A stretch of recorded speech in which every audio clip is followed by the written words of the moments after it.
Sion est un homme influent et riche qui ne peut pas marcher et est confiné dans un fauteuil roulant en raison d'une blessure à la jambe. De retour en ville, il se précipite à une réunion d'affaires importante. Mais sa voiture a un accident et heurte une charmante jeune fille à un carrefour. Prenant soin d'elle, Si-Heon et son assistant l'emmènent immédiatement à l'hôpital. Au réveil, la jeune fille, gênée, refuse toute compensation. Après avoir réalisé l'heure, elle se précipite chez elle, mais l'accident lui donne le vertige et elle tombe directement sur les genoux de l'homme, créant une situation délicate.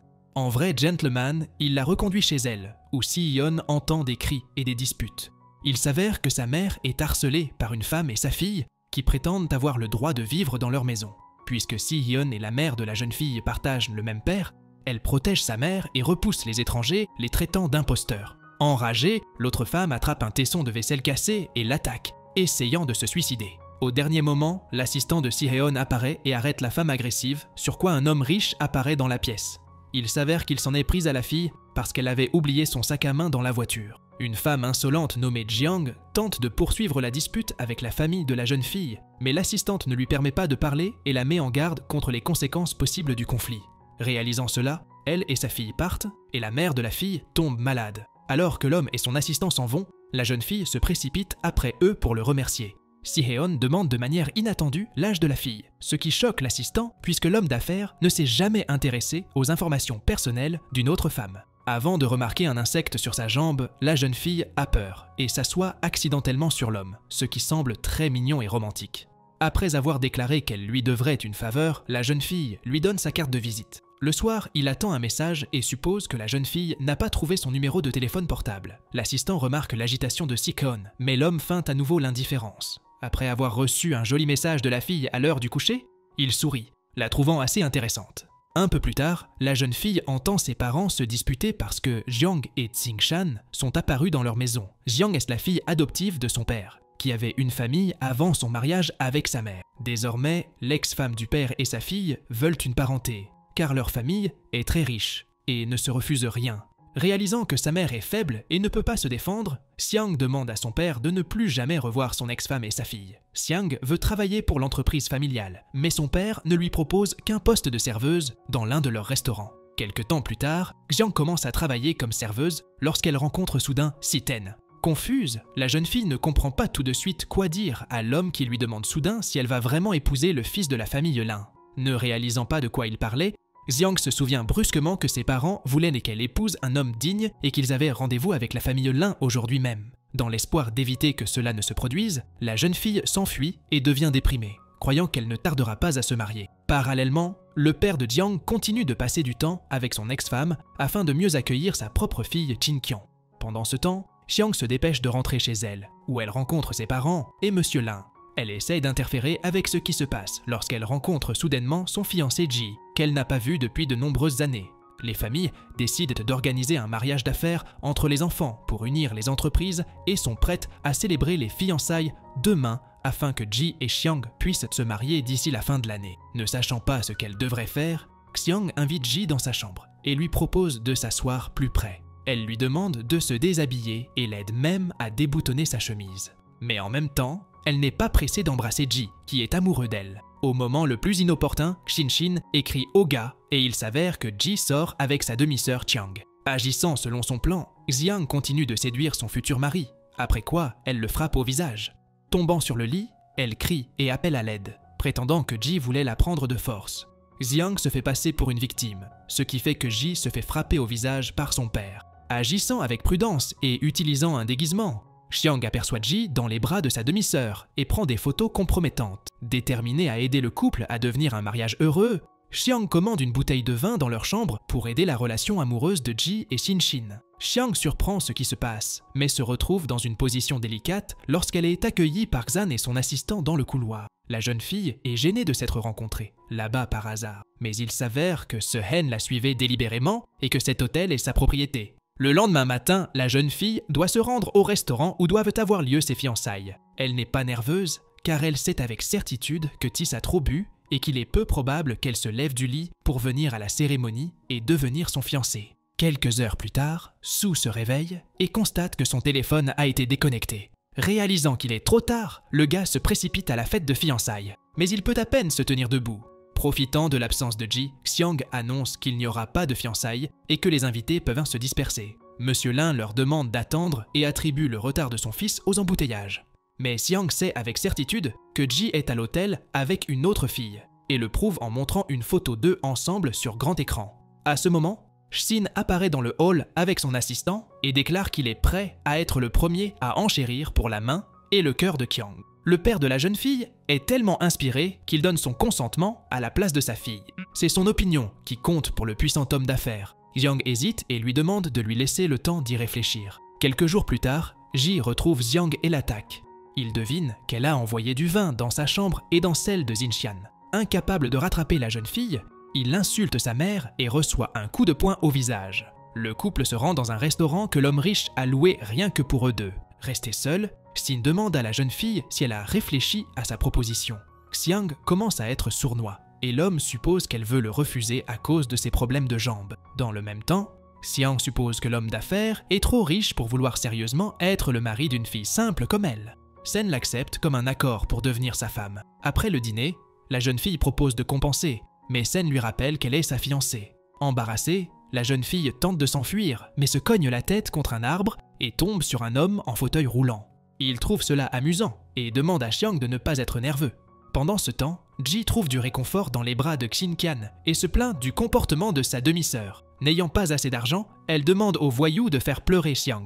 Le lendemain matin, les deux malfrats se rendent dans un restaurant et provoquent un scandale auprès de la serveuse, puis l'arrosent d'eau. Après avoir humilié Xiang et l'avoir fait pleurer, les intimidateurs promettent que ce n'est que le début. Après avoir appelé la jeune fille et l'avoir entendue pleurer, Xiang promet de venir immédiatement à son restaurant. Une fois sur place, l'homme emmène Xiang chez lui pour qu'elle puisse se calmer et faire le ménage. Un peu plus tard, il offre à la jeune fille une robe blanche comme neige et l'invite à dîner. Si Han demande à Jiang de l'appeler par son prénom, mais elle est trop gênée car elle a un profond respect pour lui. Le père de Xiang voit sa maîtresse bien qu'il ait juré de ne pas le faire. Jiang propose de divorcer et d'obtenir une part des affaires familiales de sa femme. Mais cela est impossible car son père l'a forcé à signer un contrat prénuptial défavorable. La nuit, un homme se faufile dans la chambre de sa femme pour effectuer une fouille. Mais Xiang le remarque en train de se sortir de la situation. Le père prétend qu'il veille la nuit et lit des livres. Le lendemain matin, peu avant de rencontrer Xiang, la jeune fille trouve un petit chaton et décide de l'emmener avec elle. L'homme est choqué lorsqu'il voit le chaton, mais n'admet pas qu'il est allergique aux animaux. Xiang ne peut pas ramener le chaton à la maison car la mère n'aime pas les animaux. San accepte de l'accueillir et l'aide à choisir un nom car il aime la fille et est prêt à tout pour elle. Un peu plus tard, la jeune fille suit une formation d'arts martiaux pour apprendre à se défendre. Elle retourne au restaurant où elle est abordée par les mêmes voyous, sans douter de sa force. Xiang répond hardiment aux hommes, puis les bat, les chassant du restaurant, une fois pour toutes. Il soigne les blessures de la jeune fille et lui propose de la laisser passer la nuit avec lui. Elle refuse, mais l'homme ne la lâche pas et la ramène chez lui. Le couple s'embrasse. Après quoi, l'homme d'affaires insiste pour que Xiang passe la nuit chez lui, car il n'y a pas d'assistant disponible pour la ramener chez elle. Cédant, la jeune fille reste chez Sen, pendant que lui et Shua trouvent les intimidateurs qui ont été payés non seulement par Xiansheng, mais aussi par Ji. En voyant l'homme riche en fauteuil roulant, Ji promet de payer généreusement les intimidateurs pour le battre. De retour chez lui, San se couche dans le même lit que Xiang. Cela embarrasse grandement la jeune fille, mais l'homme ne la laisse pas quitter le lit, affirmant qu'elle est sa future épouse et qu'ils doivent coucher ensemble. Lorsque Xiang se réveille le matin, elle regarde l'homme et se rend compte qu'elle est tombée amoureuse de lui. Lorsque Xiang se réveille, elle est gênée de se retrouver trop près de lui, laissant la majeure partie du lit vide. Bientôt, le couple se rend au petit déjeuner où ils profitent d'un moment romantique sans que l'aide ne s'en aperçoive. De retour chez elle, Xiang apprend que sa mère est victime de chantage et qu'elle est déçue par son mari traître. La jeune fille soutient sa mère dans ce moment difficile. Après quoi, elle retourne chez l'homme riche. Qianeng interroge la fille sur ses sentiments pour lui, en supposant qu'elle est amoureuse. Très embarrassé, Xiang dit qu'ils sont amis, tout comme son assistant. Le couple est remarqué par la petite nièce de Ji-Han, qui comprend pourquoi cela fait si longtemps que son oncle n'est pas venu lui rendre visite. King dit que Saing et Xiang sont faits l'un pour l'autre, puis les aide à surmonter leur peur. Plaçant la main de la jeune fille dans celle de son oncle, le roi Qing pousse Jiang dans ses bras et s'enfuit. Sen invite Xiang à une fête d'affaires et lui demande de l'accompagner comme s'ils formaient un couple. Elle aimerait pouvoir refuser, mais ne peut pas le faire, car elle doit réaliser tous les souhaits de l'homme en échange d'un devoir de sauvetage. Pendant ce temps, son père et sa maîtresse rêvent de voler sa femme en compagnie de son père pour commencer à vivre une vie riche sans sa femme mal aimée et son adoption Xiang. Xiang rentre chez elle et dit à ses parents que Xian l'a frappé. Voulant obtenir justice, le père rentre chez lui et exige que la fille adoptive s'excuse auprès de sa demi-sœur. Xiang se défend, ne considérant pas l'homme comme son père, et il essaie de la frapper pour sa désobéissance. Cependant, la mère défend sa fille, suggérant à son mari de divorcer et de s'oublier une fois pour toutes. Craignant de perdre l'accès à l'argent de la famille de sa femme, l'homme refuse de divorcer et lui demande pardon pour son caractère colérique. Malgré les remords de Kimin, Yoon ne croit pas son mari et insiste pour divorcer. Jiang et sa mère rencontrent un avocat pour résoudre le divorce imminent. Yoon souhaite auditer l'entreprise et fait appel à l'aide d'un vieil ami de la famille. Cependant, il travaille pour Yoon-min et l'informe des projets de sa femme. Peu de temps après, Xiang se retrouve dans un parking souterrain et remarque que quelqu'un la suit. Effrayée, la jeune fille tente de s'enfuir alors qu'elle est soudainement tirée par derrière par quelqu'un sur son épaule. En supposant qu'il s'agisse d'un maniaque, elle essaie de se défendre, mais il s'avère qu'il s'agit de Sei et de son assistant. L'homme d'affaires a organisé une surprise pour la jeune fille et l'emmène dans une boutique où elle pourra choisir une belle robe de soirée. À ce moment-là, le couple est filmé, mais Xiang s'en aperçoit et lui confisque le téléphone, menaçant l'homme qui les suit. Alors qu'ils passent de plus en plus de temps ensemble, Sei et Xiang sont finalement convaincus qu'ils sont tombés amoureux l'un de l'autre. Elle a peur d'avouer ses sentiments, mais embrasse l'homme sur la joue. Ensuite, Shu l'informe que Xiang est en difficulté et a besoin d'aide pour résoudre ses problèmes familiaux.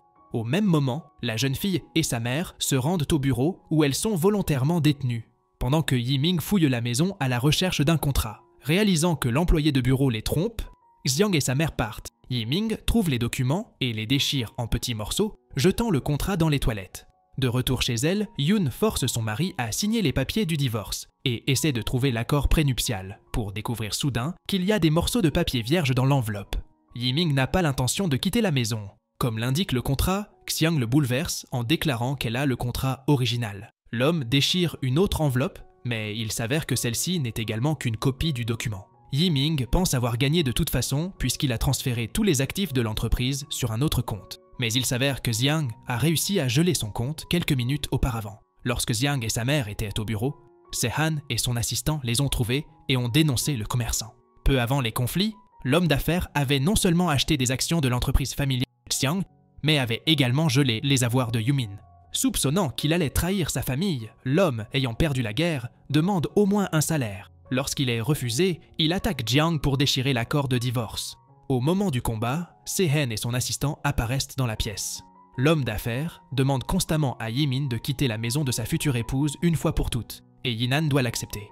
Un peu plus tard, Xian demande l'approbation de son frère à Xiang, et Yoon donne son accord pour que sa fille devienne l'épouse de l'homme qu'il aime. Xiang est très embarrassée si elle n'a toujours pas répondu à la proposition de l'homme d'affaires. À son tour, il lui rappelle la fête de demain, prévenant qu'il ne s'agira pas en réalité d'une réunion d'hommes d'affaires, mais de leur fête de fiançailles. Un peu plus tard, Xiang essaie une robe et se prépare pour la fête de fiançailles quand soudain, Chua vient vers elle. Il l'informe que Monsieur Xian est en retard car il a un besoin urgent de rencontrer son père. Réalisant que le marié n'est pas en contact, la jeune fille s'inquiète, croyant que quelque chose lui est arrivé. Comprenant ce qui se passe, Xiang se présente aux invités, les larmes aux yeux. Sa mère rassure et soutient sa fille, estimant qu'il n'y a rien de mal avec Xiang et qu'il est en route. Seule avec ses pensées, Xiang avoue qu'elle est amoureuse de Si-han et qu'elle veut être avec lui pour le reste de sa vie. Quelques instants plus tard, Se-hen apparaît dans le public et surprend tout le monde en arrivant non pas en fauteuil roulant, mais en se tenant debout.